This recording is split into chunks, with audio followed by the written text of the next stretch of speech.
What's good, people? This is KM.Little right here. We're gonna be watching Black Fatigue is Real. I told him why. Black and white on the great issues. Have you guys heard of the term black fatigue? Mm-hmm. Yeah. You guys know what that means? Since the last time you came, that's become a thing. Yeah, I was about to say that's just become a recent thing. And do you know what it means? No, I'm not sure. I'm going to ask that you enlighten me. White people are 12 times as likely to be killed by a black person than the other way around. I'm just going to shoot you straight. It's not even close. Where? Across the country. Ain't nobody coming after you. You know what I'm saying? Like nobody tripping on you, and but these people in just as scared as the other folks. That They are if they get on a bus. Not necessarily. They are if they get on a train.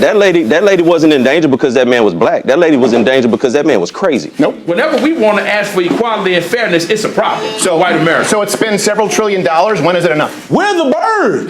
No. We're the bird. You're not stopping white America from doing anything. You know what? The bird just burned down $4 billion worth of cities and 60,000 assaults. No. There's 3 times to 4 times as much homework than the black kid, and the white kid does 2 to 3.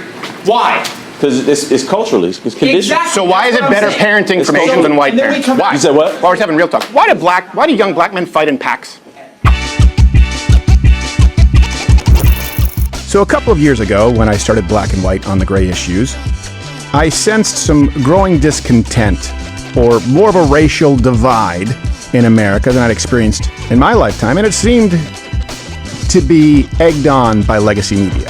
It's sad to see a lot of people going along. I'm gonna be for real. The one thing I don't like about people who do debates and stuff like that, they always go to the less educated people and then want to debate them, and then they'll seem like a god because they over here debating people who don't know the information. But you did a lot of research. You did a lot of research on statistics. You did a lot of research on anything that pertains to your topic. But then when it comes down to you going to an educated person, matter of fact, just go debate some of the people, some of the black educators at HBCUs.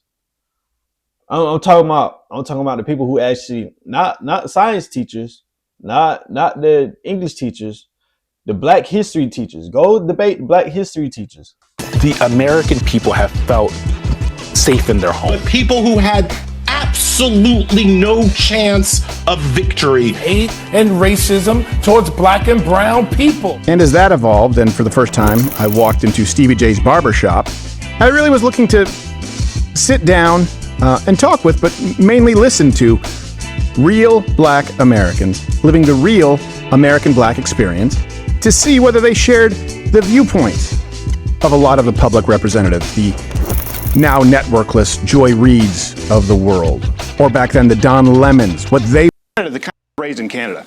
Canada sucks. Canada is a dog shit country. Canada, the kind of shit we're doing, you can't do this in Canada. If you say something too offensive or I say something too offensive, you will be jailed in Canada. Yeah. That's the thing. Yeah. So I'm fine with the U.S. being the best country. I came here from Canada because, I have friends who were arrested. I had a friend, stand-up comic, was fined for telling a joke. I don't think people realize how good we have it here in this country compared to other countries. But That's the painstaking part about it all is the fact that, I've always been one to say, and I believe this firmly, freedom is not a right. It's a privilege until you wake up the next morning and find out you don't have it anymore.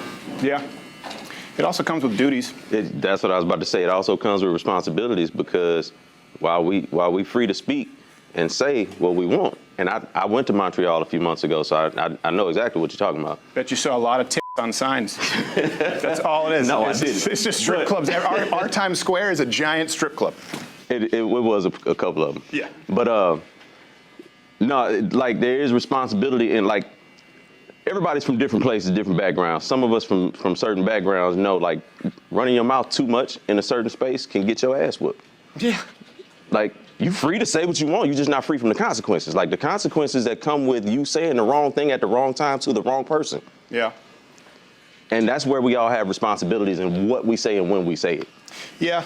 The problem, though, too, and that's I was kind of talking more domestically. The problem with that idea is a lot of people are offended by different things, and so people get their ass whooped for something they didn't say. Right? That's the real thing. I don't know if you guys were following the stabbing there on that train in Charlotte, Irina Zarutska. Last time I was asking where you guys thought we were, as far as in the country relation. Like, have you guys heard of the term black fatigue? Yeah. You guys know what that means? Since the last time you came, that's become a thing. Yeah, I was about to say that's just become a recent thing. And do you know what it means? I'm not sure. I'm going to ask that you enlighten me. Yeah, it's a term that's being used by people in the white community, by and large, again, saying they feel like they've been victimized and they're tired of taking that shit. You know, that was a girl who was dying alone in public. And that was a guy who was let out 14 times. 14 times, including violent crimes in the name of racial justice, right? He didn't have to post bail.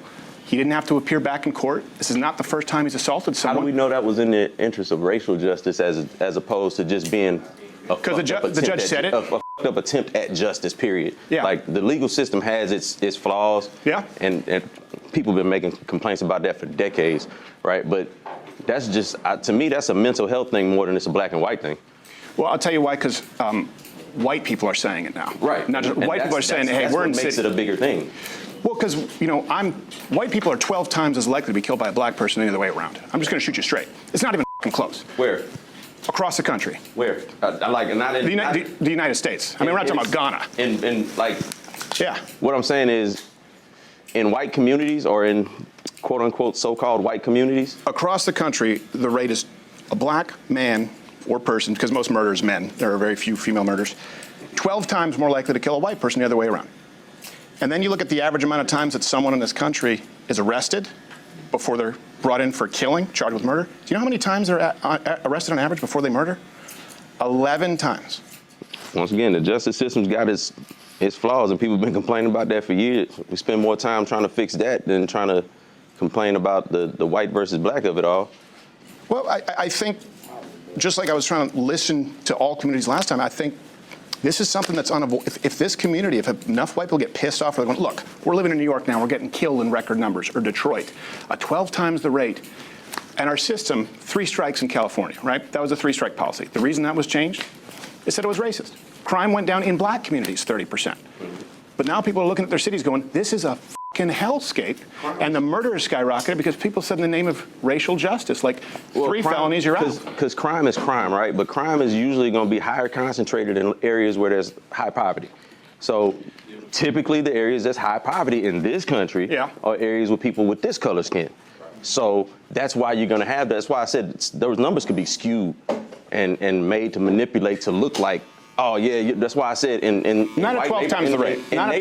In suburban neighborhoods, white people are not in danger, and that's what this kind of fear mongering tells them, is that you're in danger because you're 12 times more likely to get killed by a black person.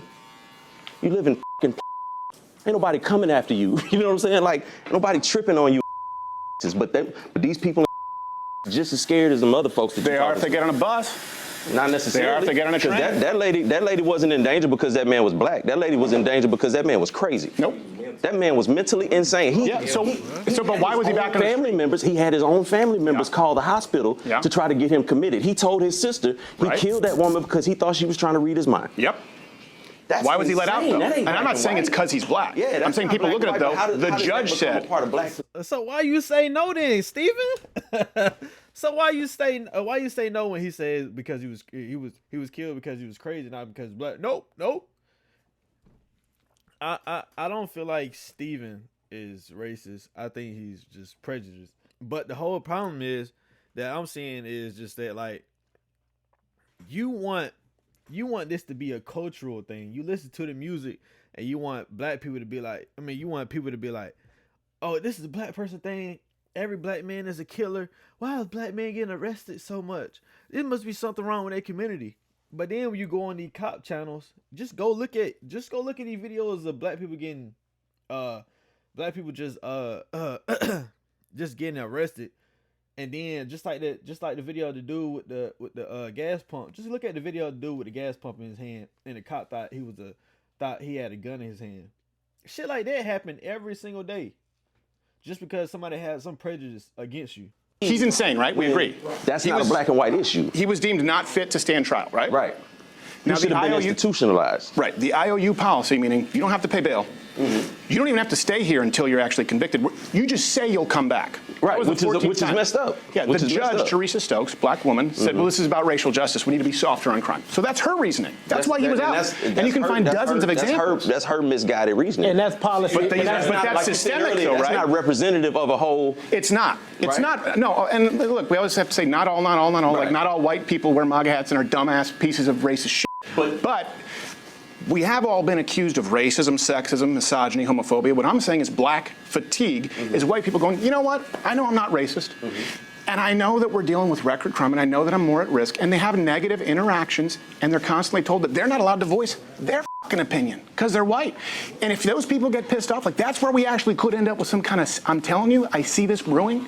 I see people who were milquetoast white suburban who are becoming actually racist. Now, not all of them, but I've seen people actually become racist because they get mugged, their store gets looted, and nothing gets done. They're going, and if I say something, it's turned into a racing. I'm telling you what, that's where it's coming from. At what point do we have a talk and go like, okay, let's reform justice, but we have to be honest as to why it was reformed in the first place. This guy, it's not even the only one. It's every 3 days someone's being offed. Yeah, but at the same time, let's transfer that over to, you know, I mean, there's a lot of unsafe things in this world. Like getting mugged by a black person is not the paramount unsafe thing. There's school shootings, there's road rage, there's all of that shit. Yep. And the primary people that commit a lot of those are people who don't have this skin. No. So if switch it over, if black people say, well, we getting fed up and we tired of all these school shootings and all of these road rage and all that, who do we say something to? Who hears our voice? And when does the white fatigue kick in? And when does the white fatigue kick in? Well, we've been hearing about white, that's the point, right? We've been hearing about it all our lives, about white fatigue, about systemic discrimination. But nothing's ever been done. How can you be, oh my gosh, how can you be systematically discriminated against? You're white. You can be. Not saying, but it's based off the individual. It's not based off of skin color. It's based off the individual. If the judge like you or not. How many times you done been in court? Now, some white people look at some black people like, damn, he been let out 14 times? But this white guy haven't been let out like that? Something is going on. Something, they must be racist or something. The courts are not this, let's go back and let's do this, let's do that. It's just like, I'm not saying, oh, finally white people are finally getting their taste of this. I'm not saying that. But you ask any black person, I promise to God, you can ask just about any black person. It's two things you could do. Ask any black person about that crazy ass black man that killed that white girl on that train. Ask them this. Do you agree with him being let out 14 times for some crazy stuff? I don't know what he get. If it's for assault before, nah, depends on how bad his crimes was. Most black people like, shit, keep his crazy ass in there. Majority of black people would. Now, the other black people that say, no, he should be let out 14 times. Now, ask them black people, would you keep this crazy ass man in your house so he can get back on his feet? Ask him. Just ask him. And then you're going to be like, no, we got programs to help him get back on his feet. No. No. Because a lot of people would be so cool with black people, not black people, but with crazy ass people or murderers or whatever, getting back on the streets. But when it come down to them individually helping them, like them as the individual helping them get back on their feet, they are not willing to do that. But at the same time, man, I'm just gonna end it here. I'm not gonna watch this whole 50-minute video. If you like the video right here, make sure you like, comment, subscribe, and I'm out. What's good, people? This is KM.Little right here. Thank you for watching this video. In this clip right here, I am showing you my different YouTube channels.